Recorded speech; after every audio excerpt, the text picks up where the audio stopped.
पाठ 13। गिल्लू। अचानक एक दिन सवेरे कमरे के बरामदे में आकर मैंने देखा 2 कौवे एक गमले के चारों ओर चोंचों से छुआ छुअल जैसा खेल खेल रहे हैं। निकट जाकर देखा कि लहरी का छोटा सा बच्चा है जो संभवतः घोंसले से गिर पड़ा है। अब कौवे इसमें सुलभ आहार खोज रहे हैं। वह निश्चेष्ट गमले से चिपटा पड़ा था। सबने कहा कौवे की चोंच का घाव लगने के बाद यह बच नहीं सकता, अतः इसे ऐसे ही रहने दिया जाए। परंतु मेरा मन नहीं माना। उसे धीरे से उठाकर अपने कमरे में लाई।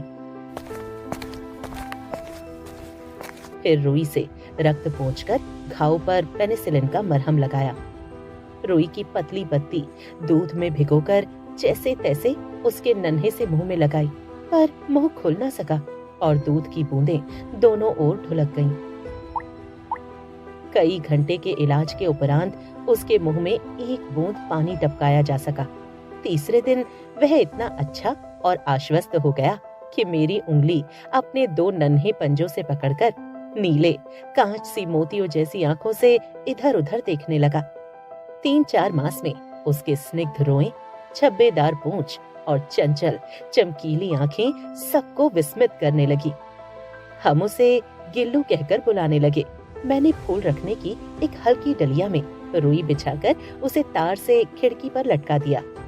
वही 2 वर्ष गिल्लू का घर रहा। वह स्वयं हिलाकर अपने घर को झूलता और अपनी कांच के मनकोसी आंखों से कमरे के भीतर और खिड़की से बाहर न जाने क्या देखता समझता रहता था। परंतु उसकी समझदारी और कार्यकलाप पर सबको आश्चर्य होता था।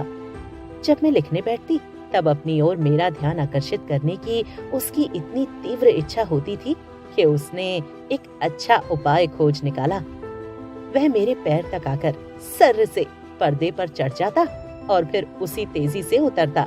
उसका यह दौड़ने का क्रम तब तक चलता जब तक मैं उसे पकड़ने के लिए ना उठती।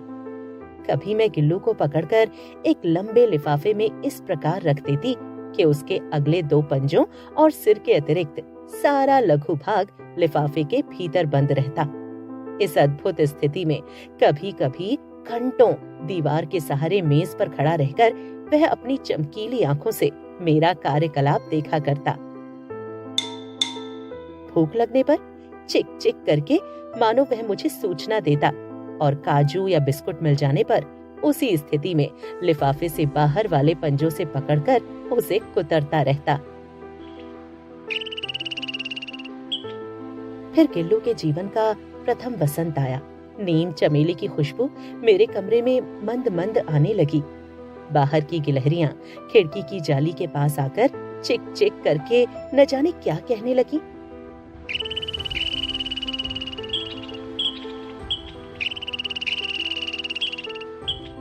गिल्लू को जाली के पास बैठकर अपनेपन से बाहर झांकते देखकर मुझे लगा कि इसे मुक्त करना आवश्यक है। मैंने कीले निकालकर जाली का एक कोना खोल दिया और इस मार्ग से गिल्लू ने बाहर जाने पर सचमुच ही मुक्ति की सांस ली। इतने छोटे से जीव को घर में पले कुत्ते बिल्लियों से बचाना भी एक समस्या ही थी। आवश्यक कागज पत्रों के कारण मेरे बाहर जाने पर कमरा बंद ही रहता था। कॉलेज से लौटने पर जैसे ही कमरा खोला गया और मैंने भीतर पैर रखा, वैसे ही गिल्लू अपने जाली के रास्ते से अंदर आकर मेरे पैर से सिर तक दौड़ लगाने लगा। तब से यह नित्य का क्रम हो गया। मेरे कमरे से बाहर जाने पर गिल्लू भी खिड़की की खुली जाली की राह बाहर चला जाता और दिन भर गिलहरियों के झुंड का नेता बना हर डाल पर उछलता कूदता रहता और ठीक 4 बजे खिड़की से भीतर आकर अपने झूले में झूलने लगता। मुझे चौंकाने की इच्छा उसमें न जाने कब और कैसे उत्पन्न हो गई। कभी फूलदानों के फूलों में, कभी पर्दे की चुन्नट में और कभी सोन जूही की पत्तियों में छिप जाता। मेरे पास बहुत से पशु पक्षी हैं और उनका मुझसे लगाव भी कम नहीं है, परंतु उनमें से किसी को मेरे साथ मेरी थाली में खाना खाने की हिम्मत हुई है, ऐसा मुझे स्मरण नहीं आता। गिल्लू इनमें अपवाद था। मैं जैसे ही खाने के कमरे में पहुंचती, वह खिड़की से निकलकर आंगन की दीवार, बरामदा पार करके मेज पर पहुंच जाता और मेरी थाली में बैठ जाना चाहता।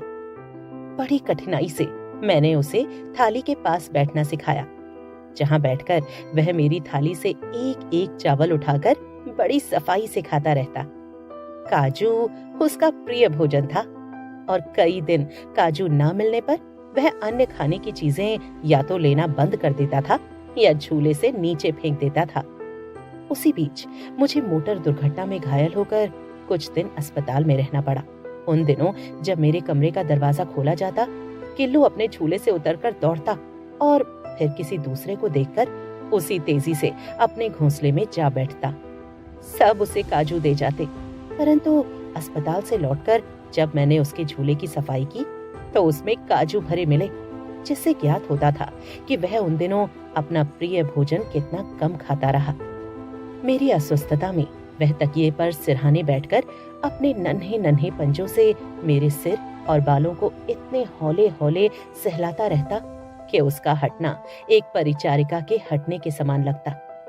गर्मियों में जब मैं दोपहर में काम करती रहती तो गिल्लू न बाहर जाता न अपने झूले में बैठता। उसने मेरे निकट रहने के साथ गर्मी से बचने का सर्वथा नया उपाय खोज निकाला था।